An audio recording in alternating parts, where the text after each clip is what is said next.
নমস্কার বন্ধুরা, স্বপ্নার মেয়ের রান্নাঘরের তরফ থেকে তোমাদের সবাইকে শুভ চৈত্র সংক্রান্তির অনেক অনেক শুভেচ্ছা।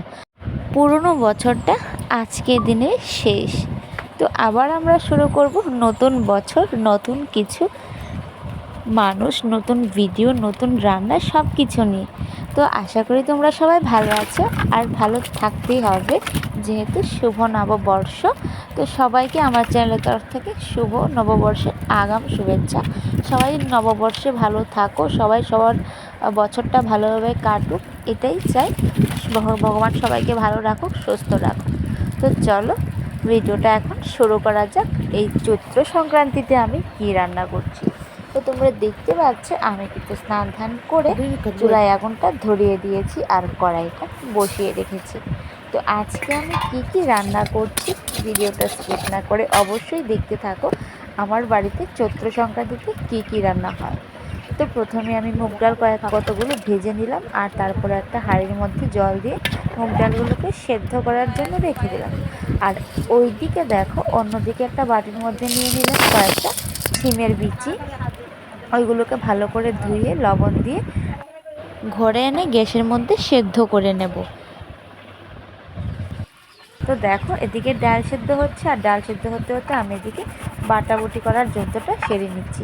তো যা বাটাবুটি করার সব কিছু বেটে নিলাম, আর এদিকে আমার শাশুড়ি মা যা কাটাকুটি করার সব কিছু কেটে দিল। তো দেখো, উনি তো সব সবজি নিয়ে বসে গেছে, আমি এদিকে একটা একটা করে রান্না শুরু করলাম। তো দেখো, ডালটা কিন্তু সেদ্ধ হয়ে গেছে। এখন আমি রান্না করব লাউ পাতার শাক। তো চৈত্র সংক্রান্তিতে সব থেকে স্পেশাল রান্না হচ্ছে এই যে শাক।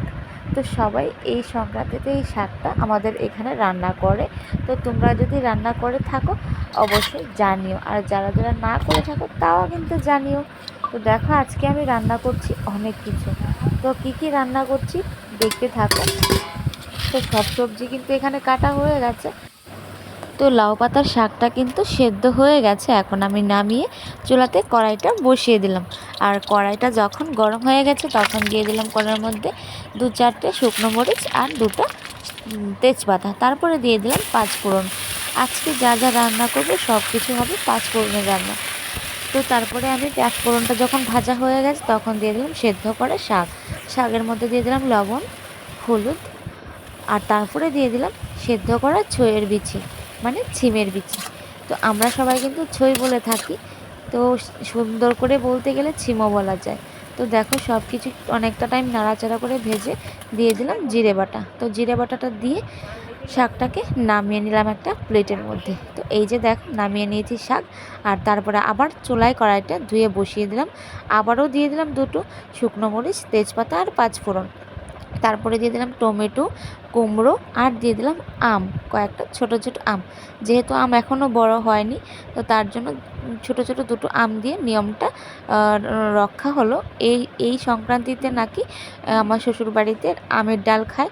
তো তারপরে সবগুলো ভেজে টমেটো, কুমড়ো, আম ভালো করে ভেজে দিয়ে দিলাম সেদ্ধ করা ডাল, আর ডালের মধ্যে দিয়ে দিলাম হলুদ আর কাঁচামরিচ, আর দিয়ে দিলাম সবথেকে স্পেশাল তেঁতুল আর চিনি। তারপরে নাড়াচাড়া করে ডালটাকে এখন আমি নামিয়ে নেব। তো এই যে দেখো, ডালটা কিন্তু হয়ে গেছে। তো আমার 2টো তরকারি কমপ্লিট। এখন হবে 3 নম্বর তরকারি। তো এই যে এইটা হচ্ছে, ওরে বাবা, এটা হচ্ছে 5 মিশালি সবজি, যা পাচ্ছে তাই দিয়েছে এই তরকারিতে। তো এটা হচ্ছে নিরামিষ একটা তরকারি, ঘ্যাট বলা যায়, নিরামিষ ঘ্যাট।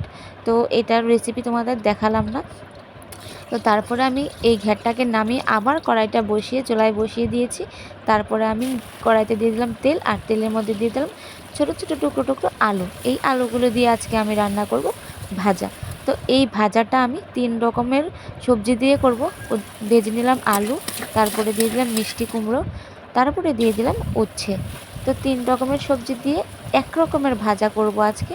তো এরকমভাবেই 3 রকমের সবজি কিন্তু আমি লবণ হলুদ দিয়ে ভেজে নিয়েছি। ভাজতে দেখো আমার কড়াই কিন্তু একদম দুর্দশা লেগে গেছে। তো তারপরে আমি কড়াইটাতে দিয়ে দিলাম 2টো শুকনো মরিচ, তেজপাতা, আর দিয়ে দিলাম শুকনো মরিচের বাটা, জিরে বাটা। তো সবগুলো জিনিসকে ভালো করে কড়াইতে একটু নাড়াচাড়া করে দিয়ে দিলাম 3 রকমের সবজি, আলু, কুমড়ো আর উচ্ছে।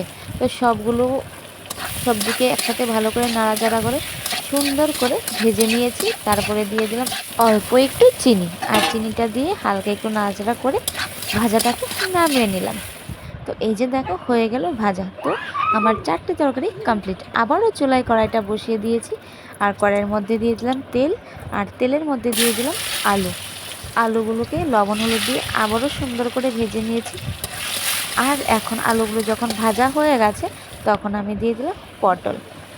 তো এখন আমি লাস্ট তরকারি রান্না করব পটল আর আলুর নিরামিষ ঝোল। তো আলুগুলো যখন ভাজা হয়ে গেছে তখন আমি দিয়ে দিলাম পটলগুলো। তো পটলের মধ্যে লবণ আর হলুদ দিয়ে পটল আর আলুকে সুন্দর করে ভেজে নিয়েছি। আর এই যে দেখো অনেকটা টাইম নিয়ে কিন্তু বেশ ভাজতে ভাজতে এরকম হয়েছে। তো পটল আর আলু এখন আমি নামিয়ে নেব। নামিয়ে কড়াইতে 2টো তেজপাতা দিয়ে দিলাম, আবারও দিয়ে দিলাম 5 ফোড়ন। আর 5 ফোড়নটা যখন ভাজা হয়ে গেছে তখন দিয়ে দিলাম কাঁচামরিচের বাটা। তো কাঁচামরিচের বাটাটাকে দিয়ে একটু নাড়াচাড়া করে এখন একটু টাইমের জন্য কাঁচামরিচটাকে কষিয়ে নিলাম। আর ভাজা হয়ে গেছে তখন দিয়ে দিলাম পটল আর আলু। তো এরকম করে আমি জিরেটা দিয়ে ঝোলটাকে নামিয়ে নিয়েছি। তো দেখো এই যে আমার সব কিছু রান্না কিন্তু কমপ্লিট। তো চলো এখন তোমাদের দেখাই আমি আজকে কী কী রান্না করলাম। তো এখানে হচ্ছে আলু, কুমড়ো আর উচ্ছে ভাজা, টক ডাল, টক মিষ্টি যাই বলো, চিনিও দিয়েছি, তেঁতুলও দিয়েছি। আর এখানে হচ্ছে পটল আর আলুর ঝোল, শাক, লাউ পাতা দিয়ে শাক, আর হচ্ছে এদিকে ঘ্যাট, সব রকমের যত রকমের সবজি ছিল ঘরে বাড়িতে সব কিছু সবজি নিয়ে একটা ঘ্যাট। আর এদিকে হচ্ছে নাড়ু। তো দেখো তোমরা এরকমভাবে নাড়ু কে কে বানাও জানিও। আর এদিকে হচ্ছে পিঠে। তো হয়ে গেল আজকের আমার রান্না বান্না। তো রান্নাটা সব তরকারি রান্না করে এখন বসিয়ে দিলাম ভাত। এই যে দেখো ভাতের হাঁড়ি বসে গেছে, আর ভাতটা নামিয়ে করে নিলাম পায়েস। আর এদিকে আমার শাশুড়ি মা ঘরের মধ্যে বানাচ্ছিল পিঠে। তো আজকের জন্য এখানেই বিদায় নিচ্ছি, দেখা হবে নেক্সট কোনো ভিডিওতে। সবাইকে আবারও আমার চ্যানেলের তরফ থেকে শুভ চৈত্র সংক্রান্তি। সবাই ভালো থাকো।